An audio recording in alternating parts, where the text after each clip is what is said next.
Hello everybody, my name is Kevin Dunlap, the founder and lead trainer for Optimal Performance Academy. And today I want to talk with you a little bit about our upcoming workshop that's coming up very, very soon. It's called the Business Kickstarter Workshop. This workshop is a full one-day event where we're going to be talking about your business and how you can become more successful in running and operating your business. Some of the things that we're going to be talking about are going to be like motivational forces. What's motivating you and how can you actually even motivate your clients even better? A second thing we'll be talking about is your association with money.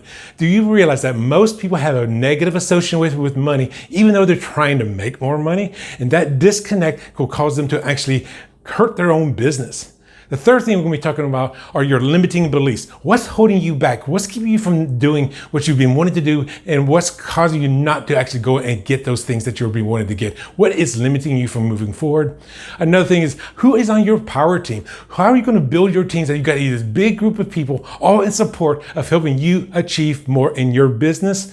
And then we'll be going into how are you going to do that market research for your business? How do we know that your business is a viable business? So we're going to be going into this as well. The next thing we'll be covering is effective branding strategies. How do you work on your brand and how can you actually become more successful? And then the last thing is, what are all the action steps that you're going to be taking? So to register for this event, go to our website at www.optimalperformanceacademy.org/BKW. That stands for Business Kickstarter Workshop. So again, that's optimalperformanceacademy.org/BKW. And I look forward to see you guys in the workshop. And until next time, guys, be amazing.